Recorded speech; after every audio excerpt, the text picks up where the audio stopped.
Welcome to the History of North America. I'm Mark Vinette.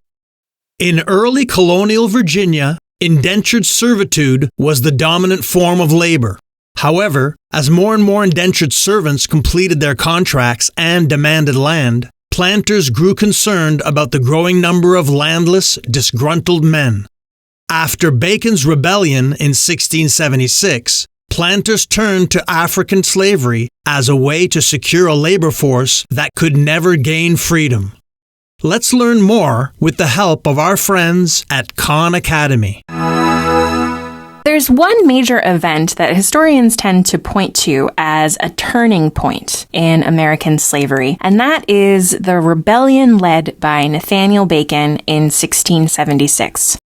Even though the first ship with enslaved Africans arrived in Virginia in 1619, slavery wasn't actually the dominant form of labor in Virginia until much later in the late 1600s. In fact, the vast majority of laborers in Virginia were, in fact, white indentured servants. And these indentured servants would come from England, and the planter that they proposed to work for would pay their passage across the Atlantic, and in exchange, the servant would agree to work for that planter for a period of 3 to 7 years. Someone would say, all right, I'm going to work for this person for this long in exchange for my passage, and it's a contract. And this was a pretty good deal for planters because for every person that they brought over from England, they got another 50 acres of land, meaning that if you had the money to bring over quite a few servants, you could expand your land holdings very fast. And the other good thing about this, at least in terms of the planters, was that these indentured servants had a pretty high rate of death. It was not healthy to live in this swampy area of Virginia, so quite frequently, planters didn't actually have to make good on their promise to set these indentured servants up with some land of their own, some tools to work it, because they didn't survive through their indenture. So if this system of indentured servitude and the Headr System that gave planters more land for bringing over more servants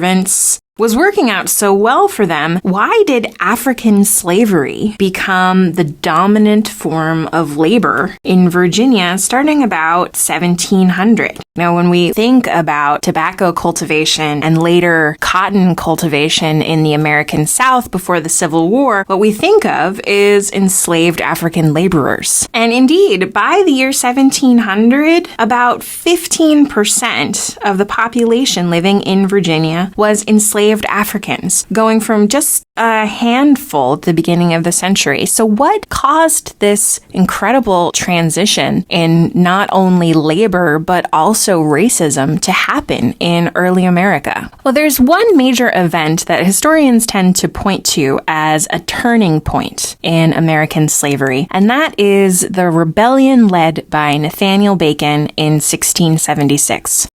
So to understand Bacon's rebellion, we have to backtrack a little bit and talk about the development of political power and tobacco in Virginia. So in 1619, the Virginia Company established the first government in Virginia. It was called the House of Burgesses. And this is really important because it is, in effect, the first, at least semi-democratic form of government in the New World.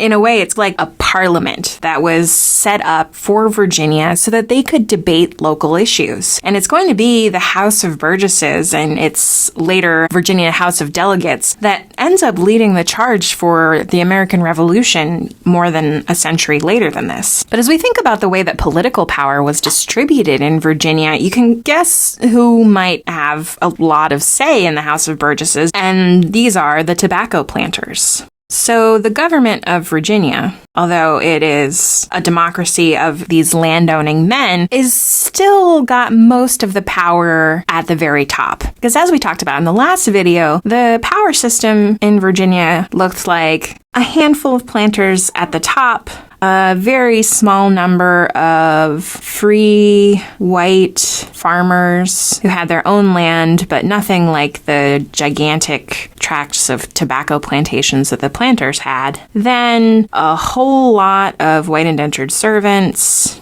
who have very little political power since they are at basically the mercy of the planters. And then just a tiny handful of black slaves. And in this time period, white indentured servants and black slaves, black free people, also a tiny number, didn't have that much difference when it came to political rights. In fact, white indentured servants frequently complained that they felt that slaves were treated better than them, which may have been the case because they were worth more. Remember, they were worth hundreds of pounds, whereas white indentured servants cost just a couple of pounds to come over, frequently died, so they were less of an investment than slaves. The other important factor here is just what it takes to grow tobacco. Tobacco is a labor-intensive crop, we know, but it's also kind of a crop that is extremely hard on the soil. It depletes the soil fast, which means that there is a constant need for new soil. And when you're coming from the coast, Atlantic Ocean, Virginia, and our Jamestown colony along the river James, more and more planters as they come over. Remember, we have this Headr System. We have a system that says that if indentured servants finish out the terms of their indenture, they get land of their own. It means there is constant pressure to add more and more land so you can farm more and more tobacco. You start going farther and farther into the interior. So what does this mean? It means that land becomes relatively scarce pretty fast. And it also means that as white settlers continue to move west toward the Appalachian Mountains, they are running up against more and more anger and conflict with Native Americans who are living in between the coast and the Appalachian Mountains. It's definitely in the interest of the House of Burgesses, the government here at Jamestown, to make sure that there's as little conflict with Native Americans as possible. Remember, we had these wars of extinction with the Powhatans. That wasn't a fun time for anyone. And so the House of Burgesses, which is now somewhat responsible to the King of England, since he acquired it from the Virginia Company as a royal colony in 1624, they have a relatively friendly attitude toward the Native Americans. They're hoping to avoid conflict. And so their Governor William Barclay, he refuses to take on another war against the Native Americans, which makes a lot of white servants and white freemen pretty angry. It's the late 1600s now, and more of these indentured servants are living to finish out their terms of indenture. They've now built up some immunity to these diseases that have killed so many other people in Virginia, and they're finding it really hard to make a living because the planters don't want to give quite so many rights, quite so many perks to people who live out their indentures. Remember, this was a good deal for planters when these white servants never actually survived to make good on the promises of land. And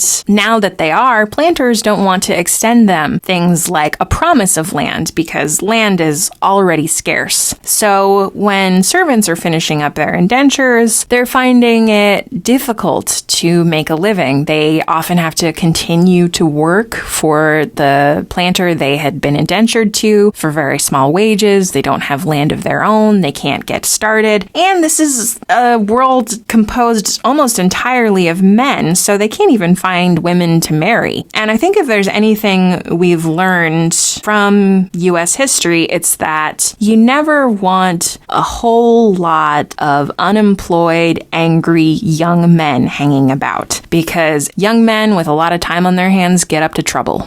And one young man in particular was Nathaniel Bacon, who was incensed at Governor Barclay's refusal to take a harsher stance against the Native Americans on the West, where all of these white farmers wished that they could settle. And so he gets up a militia full of young white men and also African American men to actually go after the Native Americans. So this is a biracial raid force for Native Americans, and they raid Native American villages and kill many Native Americans living in the area, and Governor Barclay wants them to stop. And instead of stopping, they march to Jamestown, the capital of Virginia, and set it on fire. So this is a group of landless white men, landless African American men who have rebelled against the government of Virginia.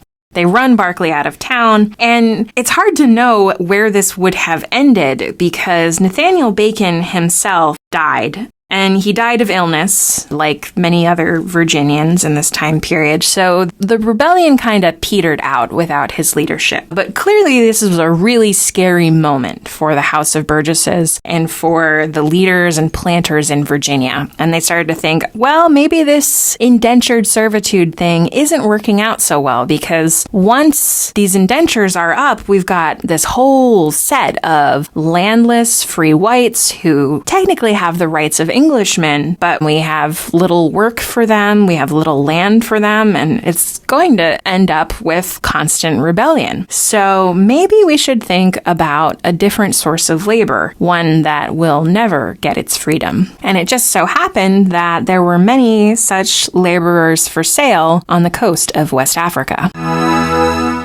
I'm Mark Vinet, and I hope you're enjoying the ride.